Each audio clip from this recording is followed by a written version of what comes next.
ಓಂ ನಮೋ ವಾಲ್ಮೀಕಿಯೇ. ನಮಸ್ಕಾರ ಬಂಧುಗಳೇ. ನಾನು ನಿವೃತ್ತ ಪ್ರಾಧ್ಯಾಪಕ ಡಾಕ್ಟರ್ ಅರ್ಜುನ್ ಪಂಗನ್ನವರ್.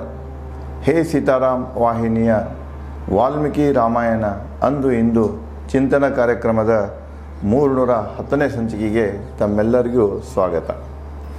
ಹಿಂದಿನ ಸಂಚಿಕೆಯಲ್ಲಿ ನಾನು ತಮಗೆ ಶೂರ್ಪನಖಳು ತನ್ನ ಅಣ್ಣನಾದ ರಾವಣನಲ್ಲಿಯ ಒಂದು ಕರ್ತವ್ಯ ನಿರ್ಲಕ್ಷ್ಯತನ ಮತ್ತು ಅವನದೊಂದು ದುಂದುವೆಚ್ಚಗಾರಿಕೆ ಮತ್ತು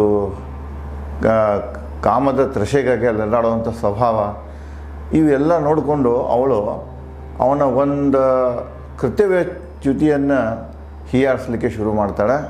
ಅಲ್ಲಿ ಹೇಳ್ತಾಳಕ್ಕೆ ಇದನ್ನು ಕರ್ತವ್ಯಹೀನ ರಾಜ ಹೆಂಗಪ್ಪ ಅಂದ್ರೆ, ಒಂದು ವೇಳೆ ಒಣಗಿದ ಕಟ್ಟಿಗೆ ಆಗಲಿ ಹಾಳು ಮಣ್ಣಾಗಲಿ ಅವು ಉಪಯೋಗಕ್ಕೆ ಬರ್ತಾವ, ಆದರೆ ಕರ್ತವ್ಯಹೀನ ರಾಜ ಉಪಯೋಗಕ್ಕೆ ಬರುವುದಿಲ್ಲ.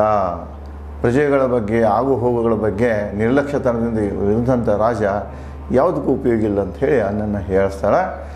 ಅವ ಶಾಂತ ಚಿತ್ತದಿಂದ ಕೋಪ ಬರ್ತಿರ್ತದೆ. ಆಕೆ ಬೇಯುವುದನ್ನು ಕೇಳ್ತಾ ಇರ್ತಾನೆ. ಮುಂದೆ ಆಕೆಯಿಂದ ಬೇಗಗಳನ್ನು ಕೇಳಿದ ನಂತರ, ಹೇಳಿಕೆಯನ್ನು ಕೇಳಿದ ನಂತರ ರಾವಣ ಯಾವ ರೀತಿಯಾಗಿ ಪ್ರತಿಕ್ರಿಯೆ ಮಾಡ್ತಾನೆ ಅನ್ನೋದನ್ನು ವಾಲ್ಮೀಕಿಯವರು ಹೀಗೆ ಮುಂದುವರಿಸ್ತಾರೆ. ಮಂತ್ರಿಗಳ ಉಪಸ್ಥಿತಿಯಲ್ಲಿ ತನ್ನ ಹೀಯಾಳಿಸಿದ ಶೂರ್ಪನಖಳನ್ನು ರಾವಣ ಕೋಪದಿಂದ ಪ್ರಶ್ನಿಸಿದ. ಎಲ್ಲ ಮಂತ್ರಿಗಳಿದ್ದರು. ಅವನು ಮಂತ್ರಿಗಳ ಮುಂದನ ಅವರ ಉಪಸ್ಥಿತಿಯಲ್ಲೇ ಅನ್ನನಕ್ಕೆ ಜರದ ತೆಗಿತಾಳೆ. ಅದು ಅವನಿಗೆ ಮತ್ತಷ್ಟು ಕೋಪ ಬರ್ತೈತಿ. ಕೋಪದಾಗ ರಾವಣ ತನ್ನ ತಂಗಿಯಾದ ಶೂರ್ಪನಖಳನ್ನು ಪ್ರಶ್ನೆ ಮಾಡ್ತಾನೆ. ರಾಮ ಯಾರು ಅಂತ ಪ್ರಶ್ನೆ ಕೇಳ್ತಾನೆ. ರಾಮ ಯಾರು ಅಂತ ಕೇಳಿದಾಗ ಇಲ್ಲಿ ಒಂದು ಸ್ಪಷ್ಟತೆ ಬರ್ತಿದೆ. ಬಹಳಷ್ಟು ರಾಮಾಯಣಗಳಲ್ಲಿ, ವಾಲ್ಮೀಕಿ ರಾಮಾಯಣ ಹೊರತುಪಡಿಸಿ ಬಹಳಷ್ಟು ರಾಮಾಯಣಗಳಲ್ಲಿ ಸೀತೆ ಸ್ವಯಂವರದಲ್ಲಿ ರಾವಣನು ಬಂದಿದ್ದ, ಭಾಗವಹಿಸಿದ್ದ. ಅಲ್ಲೇ ರಾಮ ಮತ್ತು ರಾವಣನ ಮುಖಾಮುಖಿಯಾಗಿತ್ತನ್ನುವಂಥದ್ದು ಹೇಳ್ತಾರೆ. ಮತ್ತು ಸೀತೆಯನ್ನು ಸ್ವಯಂವರದಲ್ಲಿ ರಾಮ ಗೆದ್ದಿರ್ತಾನೆ. ಒಂದು ವೇಳೆ ಹಾಗಾಗಿತ್ತಂದ್ರೆ ಇಲ್ಲಿ ಈ ಪ್ರಶ್ನೆ ಮಾಡ್ತಿದ್ದಿಲ್ಲ. ಅವನಿಗೇನು ಗೊತ್ತಿಲ್ಲ. ತಾಟಕಾಳ ವಧ ಮಾಡಿದ ನಂತರೂ ಕೂಡ ರಾಮ ಯಾರು ಅನ್ನೋದು ಇವನಿಗೆ ಸುದ್ದಿನ ಮುಟ್ಟಿಸಿಲ್ಲ. ಅವ್ರು ಯಾರು ಆಕಿ ವಧೆ ಬಗ್ಗೆನೂ ಸುದ್ದಿ ಮುಟ್ಟಿಸಿಲ್ಲ. ಮುಂದೆ ಇಲ್ಲಿ ಯುದ್ಧ ಆಯ್ತಲ್ಲ, ಈ ಯುದ್ಧದಲ್ಲಿ 14,000 ರಾಕ್ಷಸ ಸೈನಿಕರನ್ನು ರಾಮ ಕೊಂದದ್ದು, ಇವನ ಮಲಸಹೋದರರನ್ನು ಕೊಂದದ್ದು ಯಾವುದು ಗೊತ್ತಿರಕ್ಕಿಲ್ಲ. ಅಂದರೆ ಇದರ ಅರ್ಥ ಏನೋ, ರಾಮ ಯಾರು ಅನ್ನೋದು ಇಲ್ಲಿ ತನಕನೂ ರಾವಣನಿಗೆ ಗೊತ್ತಿಲ್ಲ ಅನ್ನೋದು ವಾಲ್ಮೀಕಿ ರಾಮಾಯಣದಿಂದ ಸ್ಪಷ್ಟವಾಗ್ತಿದೆ. ಅದಕ್ಕೆ ಅವನು ಪ್ರಶ್ನೆ ಮಾಡ್ತಾನೆ, ರಾಮ ಯಾರು ಅಂತ ಕೇಳ್ತಾನೆ. ಮುಂದುವರೆದು ಯಾವ ವೀರ, ಎಲ್ಲಿ ವೀರತನ ಮಾಡ್ಯಾನವ, ಎಷ್ಟು ಯುದ್ಧಗಳನ್ನು ಗೆದ್ದ್ಯಾನೋ, ಎಲ್ಲಿ ಮಾಡ್ಯಾನೋ, ಯಾಕಂದ್ರೆ ಇವ ಎಲ್ಲರ ಜೊತೆಗೆ ಯುದ್ಧ ಮಾಡಿರ್ತಾನೆ. ದೇವ ಗಂಧರ್ವ ಮಾನವ ದೇವತೆಗಳು ಎಲ್ಲರ ಜೊತೆಗೆ ಯುದ್ಧ ಮಾಡಿ ಎಲ್ಲರನ್ನೂ ಸೋಲಿಸಿರ್ತಾನೆ. ಒಂದು ಇಬ್ಬರನ್ನ ಹೊರತುಪಡಿಸಿ ವಾಲಿ ಮತ್ತು ಸಹಸ್ರಾರ್ಜುನ ಅವರನ್ನು ಕಾರ್ತಿಕ್ ಇವರನ್ನು ಹೊರತುಪಡಿಸಿ ಎಲ್ಲರನ್ನು ಗೆದ್ದಿರ್ತಾನೆ ಇವನ. ಅದಕ್ಕಿಂತಾನೆ ನಾನು ಇಂಥ ಪರಾಕ್ರಮಿ ಇಷ್ಟು ಯುದ್ಧಗಳನ್ನು ಮಾಡ್ಯಾನ, ನನ್ನಲ್ಲಿ ಒಂದು ವೀರತ್ವ ಇದೆ, ಇಂತಹ ಯುದ್ಧಗಳನ್ನು ಯಾರು ಮಾಡಿದಾರು, ಅವನೇನು ಯುದ್ಧ ಮಾಡಿದಾನ ಅಂತ ಕೇಳ್ತಾಳೆ. ಮುಂದುವರೆದು ಹೇಳ್ತಾನೆ, ಎಂಥ ಪರಾಕ್ರಮ, ಅವದೆಂಥ ಪರಾಕ್ರಮ, ಏನು ಅವನ ಬಗ್ಗೆ ಇಲ್ಲಿ ಸುದ್ದಿನೇ ಕೇಳಿಲ್ಲ ನಾನು ಅಂತ ಹೇಳ್ತಾನೆ. ಇದರ ಅರ್ಥ ಏನೋ, ರಾಮನ ಬಗ್ಗೆ ರಾವಣನಿಗೂ ಏನೂ ತಿಳುವಳಿಕೆ ಇದ್ದಿದ್ದಿಲ್ಲ, ಯಾವುದೇ ನಾಲೆಜು ಇದ್ದಿದ್ದಿಲ್ಲ. ಮುಂದುವರೆದು ಹೇಳ್ತಾನೆ, ದಂಡಕಾರಣ್ಯಕ್ಕೆ ಅವನು ಬರಲು ಕಾರಣವೇನು ಅದು ಗೊತ್ತಿಲ್ಲ ಇವನಿಗೆ. ಅಂತಹ ಮತ್ತು ದಂಡಕಾರಣ್ಯಕ್ಕೆ ಯಾಕೆ ಬಂದನವ, ಬರೋ ಕಾರಣ ಏನೈತಿ ಅಂತ ಕೇಳ್ತಾನೆ. ಈ ಪ್ರಶ್ನೆಗಳನ್ನು ಮಾಡ್ತಾನೆ. ದೂಷಣ, ಖರ, ತ್ರಿಶಿರ ರಾಕ್ಷಸರನ್ನು ಯಾವ ಅಸ್ತ್ರದಿ ಸಂಹರಿಸಿದ ರಾಮ? ಈ 3 ಜನ ಪರಾಕ್ರಮಿಗಳನ್ನು ಯುದ್ಧದಲ್ಲಿ ಯಾವ ಅಸ್ತ್ರಗಳಿಂದ ಅವನು ವಧೆ ಮಾಡಿದ ಅವರು 3ರನ್ನು ಅಂತ ಪ್ರಶ್ನೆ ಮಾಡ್ತಾನೆ. ನಿನ್ನ ವಿರೂಪಗೊಳಿಸಿದವರು ಯಾರು? ತಂಗಿಯ ಮುಖದತ್ತ ನೋಡ್ತಾನೆ ಲಕ್ಷ್ಮಣ, ಅವಳದು ಮುಖ ಭಂಗಾಗಿರ್ತದೆ. ಇದನ್ನು ನಿನ್ನ ಈ ರೀತಿಯಾಗಿ ನಿನ್ನ ಕುರುಪಿ ಮಾಡಿದವರು ಯಾರು ಅಂತ ಹೇಳಿ ರಾವಣ ಶೂರ್ಪನಖಳನ್ನು ಶೂರ್ಪನಖಳಿಗೆ ಈ ಪ್ರಶ್ನೆಗಳನ್ನು ಮಾಡ್ತಾನೆ. ಪ್ರಶ್ನೆಗಳನ್ನು ಕೇಳುತ್ತಲೇ ರಾವಣನಿಂದ ಶೂರ್ಪನಖ ರಾಮನಿಗೆ ನೋಡಿದಳು. ಅಣ್ಣ ಹಂಗೆ ಪ್ರಶ್ನೆ ಕೇಳಾಗತ್ತಿದ್ದ, ಅದನ್ನು ಕೇಳ್ತಾನೆ ಆಕೆ ಅವನ ಪ್ರಶ್ನೆಗಳಿಗೆ ಉತ್ತರಿಸಲಿಕ್ಕೆ ಶುರು ಮಾಡಿದಳು. ಶ್ಯಾಮವರ್ಣ, ದೀರ್ಘಬಾಹು, ವಿಶಾಲಾಕ್ಷ, ಕಪ್ಪು ಜಿಂಕೆ ಚರ್ಮದ, ನಾರಿನ ಉಡಿಪಧಾರಕ ದಶರಥ ಪುತ್ರ ರಾಮ. ನೋಡಿ, ರಾಮನ ವರ್ಣನೆಯನ್ನು ಶೂರ್ಪನಖ ತಾನು ಕಂಡಂತೆ ಹೀಗೆ ವರ್ಣನೆ ಮಾಡ್ತಾರೆ. ಶ್ಯಾಮವರ್ಣ, ನೀಲಿವರ್ಣ ಇರ್ತಾವಂದು, ಇವು ನಾವು ಕೆಲವೊಂದು ಜನ ಕಪ್ಪು ವರ್ಣ ಅಂತ ಹೇಳ್ತಾರೆ. ಕಪ್ಪಿಲ್ಲ, ಕಪ್ಪು ಶ್ಯಾಮವರ್ಣ, ಮತ್ತು ಇನ್ನೊಂದು ಬರ್ತದೆ ನೇರಳೆ ಹಣ್ಣದು ಬರ್ತಿದೆ. ಅವು ಸಾಮಾನ್ಯವಾಗಿ ನಾವು ಆಫ್ರಿಕಾದಲ್ಲಿ ಕೆಲವೊಂದು ಜನಾಂಗದಲ್ಲಿ ನೋಡ್ತೇವೆ.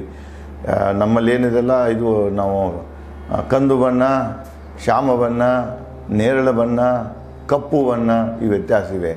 ಇಲ್ಲಿ ರಾಮನ ವರ್ಣ ಹೇಗಿತ್ತು ಅಂದರೆ ಶ್ಯಾಮ ವರ್ಣವಾಗಿತ್ತು, ನೀಲಿ ಬಣ್ಣದಿತ್ತು. ದೀರ್ಘಬಾಹು, ಉದ್ದ ಬಾಹುಗಳಿದ್ದು, ಅಜಾನುಬಾಹು ಇದ್ದವ. ಮುಂದೆ ವಿಶಾಲಾಕ್ಷ, ಕಣ್ಣುಗಳು ದೊಡ್ಡವಿದ್ದು, ಜಿಂಕೆ ಚರ್ಮವನ್ನು ಹಾಕಿದ್ದ. ಜೊತೆಗೆ ನಾರಿನ ಉಡುಪು ಧಾರಕ, ನಾರಿನಿಂದ ತೆಗೆದಂಥ ಉಡುಪುಗಳನ್ನು ಸುತ್ತಕೊಂಡಿದ್ದ, ಧರಿಸಿದ್ದ. ಅವ ಯಾರಪ್ಪ ಅಂದ್ರೆ ದಶರಥ ಪುತ್ರ ರಾಮ. ರಾಮನ ಬಗ್ಗೆ ಹೇಳೋಳು. ಮುಂದುವರೆದು ಹೇಳ್ತಾರ, ಚಿನ್ನ ಮೆತ್ತಿದ ಬಿಲ್ಲು, ಲೋಹದ ಬಾಣಗಳು, ಕಮಾನದಿ ಹೊರಡುವ ಬಾಣಗಳು ಹಾವಿನ ವಿಷದಂತೆ. ಚಿನ್ನ ಮೆತ್ತಿದ ಬಿಲ್ಲು, ಅವನ ಕೈಯಾಗಿನ ಬಿಲ್ ಇತ್ತಲ್ಲ, ಆ ಬಿಲ್ಲಕ್ಕೆ ಏನಂದ್ರೆ ಚಿನ್ನವನ್ನು ಮೆತ್ತಿದ್ರು, ಬಂಗಾರದ ಲೇಪನ, ಬಂಗಾರದ ಒಂದು ತಗಡುಗಳನ್ನು ಹಚ್ಚಿದ್ರು, ಚಿನ್ನ ಲೇಪಿತ ಇತ್ತದೋ. ಮುಂದೆ ಬಾಣಗಳು ಯಾವಿದ್ದು ಅಂದ್ರೆ ಲೋಹದ ಬಾಣಗಳಿದ್ದು. ನಾವೇಂತ ಹೇಳ್ತೇವೆ, ಲೋಹದ ಯುಗ ನಮಗಷ್ಟೇ ಗೊತ್ತಿದೆ. ನಾವು ಲೋಹಗಳನ್ನು ಕರಗಿಸಿ ಬಾಣ ವಸ್ತುಗಳನ್ನು ಮಾಡುವಂತಹ ಈ ಒಂದು ತಂತ್ರಜ್ಞಾನ ಏನಿದೆ, ಈ ಕಲೆ ನಮಗಷ್ಟೇ ಗೊತ್ತಿದೆ ಅಂತ ನಾವು ಹೇಳ್ತೇವೆ. ನಾವು ಆಧುನಿಕ ಮಾನವರಂತೇವೆ. ನೋಡಿ, ಈ ಅದರನ್ನು ಕರಗಿಸಿ ಲೋಹ ತಯಾರು ಮಾಡೋದು, ಕಬ್ಬಿಣದ ಬಾಣಗಳನ್ನು ತಯಾರು ಮಾಡುವಂತಹದ್ದು ಆ ಕಾಲದಲ್ಲಿಯೂ ಇತ್ತು. ಅಂದರೆ ಇದರ ಅರ್ಥ ಏನು ಅಂದರೆ ರಾಮಾಯಣ ಕಾಲದಲ್ಲಿ ಲೋಹಗಳ ಬಳಕೆ ಇತ್ತು. ಅಂದರೆ ಒಂದು ಅಧ್ಯಯನ ಪ್ರಕಾರ ಏನು ಬರ್ತಿದೆ ಅಂದರೆ ಬ್ರಾಂಜ್ ಏಜ್ ಅಂತ ಏನು ಬರ್ತಿದೆ, ಯಾವುದೋ ನವ್ಯ ಶಿಲಾಯುಗದಲ್ಲಿ ಬ್ರಾಂಜ್ ಏಜ್ ಕೊನೆಯ ಉತ್ತರಾವಧಿಯಲ್ಲಿ ಏನು ಬರ್ತಿದೆಯಲ್ಲ, ಫಸ್ಟ್ 3ನೇ ಪೂರ್ವಾರ್ಧಾವಧಿ, ಉತ್ತರಾರ್ಧಾವಧಿಯಲ್ಲಿ ಏನು ಬರ್ತಿದೆ ಅದು 4000 BC ಅಂತ ಬರ್ತಿದೆ. 4000 BC ಇಂದನೇ ಈ ಲೋಹಗಳ ಬಳಕೆಯ ಕುರುಹುಗಳು ಈ ಬಹಳಷ್ಟು ಅಧ್ಯಯನಕಾರರು ಅದನ್ನು ತಮ್ಮ ಅಭಿಪ್ರಾಯ ಮಾಡೋದನ್ನು ಲೋಹಗಳನ್ನು ಬಳಕೆ ಆಗುತ್ತಿತ್ತು, ಮಾಡ್ತಿದ್ರು ಅನ್ನುವಂಥ ಅಭಿಪ್ರಾಯವನ್ನು ಬಹಳಷ್ಟು ಅಧ್ಯಯನಕಾರ ಹೇಳ್ಯಾರ ಮತ್ತು ಅದಕ್ಕೆ ಸಮ್ಮತಿಯನ್ನು ಕೊಟ್ಟಾರ. ಇದನ್ನು ನೋಡಬೇಕಾಗಿದ್ರೆ ರಾಮಾಯಣ ಹೆಚ್ಚು ಕಡಿಮೆ 4000 BC ಇಂದ 3500 BC ಯಲ್ಲಿ ನಡೆದಂಥದ್ದು ಘಟನೆ ಅಂತ ಇದಕ್ಕೆ ಸ್ಪಷ್ಟವಾಗ್ತಿದೆ. ಮುಂದುವರಿದು, ಕಮಾನದಿಂದ ಹೊರಡುವ ಬಾಣಗಳು ಹಾವಿನ ವಿಷದಂತೆ. ರಾಮನ ಕಮಾನದಿಂದ ಅಂದ್ರೆ ಬಿಲ್ಲಿನಿಂದ ಯಾವ ಬಾಣಗಳು ಹೊರಡ್ತಿದ್ದಿಲ್ಲ, ಆ ಬಾಣ ಹೇಗಿದ್ದಪ್ಪ ಅಂದ್ರೆ ವಿಷ ಸರ್ಪದಂತೆ ಇದ್ದು ಅಂತ ಹೇಳ್ತಾರೆ. ಅಂದರೆ ಟಾರ್ಗೆಟನ್ನು ಬಿಡತ್ತಿದ್ದಿಲ್ಲ, ಅದು ಕಚ್ಚಿದ ಕೂಡಲೇ ಹೆಂಗೆ ವಿಷ ಸರ್ಪ ಕಚ್ಚಿದ ಕೂಡಲೇ ಮನುಷ್ಯ ಸತ್ತ ಬಿಡ್ತಾನಲ್ಲ, ಹಂಗೆ ಇದು ತಗಲಿದ ತಕ್ಷಣ ಸಾಯ್ತಿದ್ದ. ಇವನ ಬಾಣ ಯಾರಿಗೆ ತಗಲ್ತಿತ್ತೋ ಅವ್ರು ಯಾರೂ ಉಳಿತಿದ್ದಿಲ್ಲ ಅಂತ ಹೇಳ್ತಾರೆ. ಮುಂದುವರಿದು, ರಣರಂಗದಲ್ಲಿ ರಾಮ ಬಿಡುವ ಬಾಣ ಚುರುಕುತನ ನೋಡಲು ಅಸಾಧ್ಯವಾಯಿತು ನನ್ನ ಕಣ್ಣುಗಳಿಗೆ. ರಾಮ ಈ ರೀತಿಯಾಗಿ ತನ್ನ ಬಿಲ್ಲಿನಿಂದ ಬಾಣಗಳನ್ನು ಬಿಡ್ತಾ ಇದ್ದಲ್ಲ, ಅಷ್ಟೊಂದು ಚುರುಕುತನ ಇತ್ತು, ಚುರುಕುತನ ಇತ್ತು ಅವನಲ್ಲಿ, ಅಷ್ಟು ಆ್ಯಕ್ಟಿವ್ ಇದ್ದವ. ಈ ಕಣ್ಣುಗಳಲ್ಲಿ ನೋಡೋಕ್ಕಾಗ್ತದೆ, ಕಣ್ಣುಗಳನ್ನು ಸಹಿತ ಅದು ಏನು ಮಾಡ್ತಿತ್ತು, ಕಣ್ಣುಗಳಿಗೆ ಸಹಿತ ಇವು ಯಾವ ರೀತಿ ಬಿಡ್ತಾ ಇದ್ದನ್ನು ತಿಳ್ಕೊಳ್ಳಿಕ್ಕೆ ಕಠಿಣ ಆಗ್ತಿತ್ತು. ಹಾಗೆ ಅಷ್ಟೊಂದು ಚುರುಕುತನದಿಂದ ಅವನು ತನ್ನ ಬಿಲ್ಲಿನಿಂದ ಬಾಣಗಳನ್ನು ಬಿಡ್ತಾ ಇದ್ದ ವೈರಿಗಳ ಮೇಲೆ ಅಂತೇಳಿ ಹೇಳ್ತಾಳೆ.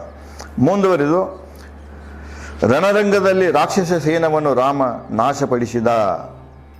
ರಾಮನೊಬ್ಬನೇ ರಣರಂಗದಲ್ಲಿ 14,000 ರಾಕ್ಷಸ ಸೈನ್ಯವನ್ನು ಸಂಹರಿಸಿದ.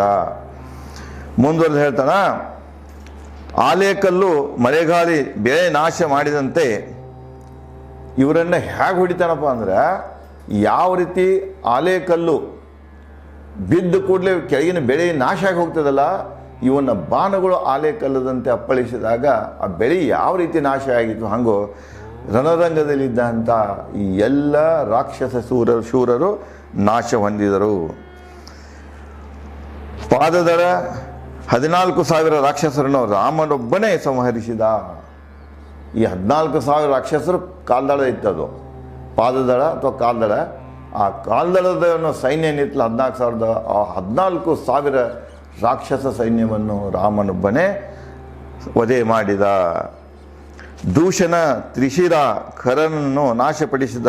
4 ಗಳಿಗೆಯಲ್ಲಿ, 1 ಗಳಿಗೆ ಅಂದರೆ ಹೆಚ್ಚು ಕಡಿಮೆ 20 ನಿಮಿಷ, 4 ಗಳಿಗೆ ಅಂದರೆ ಎಷ್ಟೊತ್ತು 80 ನಿಮಿಷ. 80 ನಿಮಿಷದಾಗಿ ಈ 3 ಮಂದಿ ಮಹಾಶೂರರನ್ನು ಧರೆಗಿಳಿಸಿಬಿಟ್ಟ, ವಧೆ ಮಾಡಿ ತೆಗೆದ ಅಂತ ಹೇಳ್ತಾಳೆ.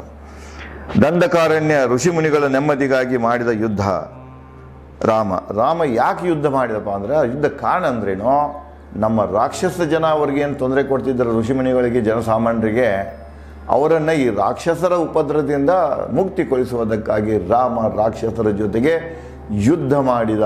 ಯುದ್ಧದ ಕಾರಣನೂ ಕೂಡ ಆಕೆ ಇಲ್ಲಿ ಹೇಳ್ತಾಳೆ. ತನ್ನ ಕಾರಣ ಹೇಳುವುದಿಲ್ಲ ಆಕೆ, ನನ್ನಿಂದಾಗಿ ಯುದ್ಧ ಆಗಿತ್ತು ಅಂತ ಹೇಳುವುದಿಲ್ಲ ಆಕೆ.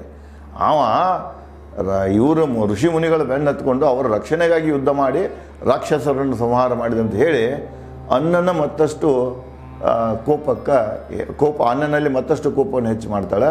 ಅಂದರೆ ಮತ್ತಷ್ಟು ಪ್ರಚೋದನೆಯನ್ನು ಮಾಡ್ತಾಳೆ.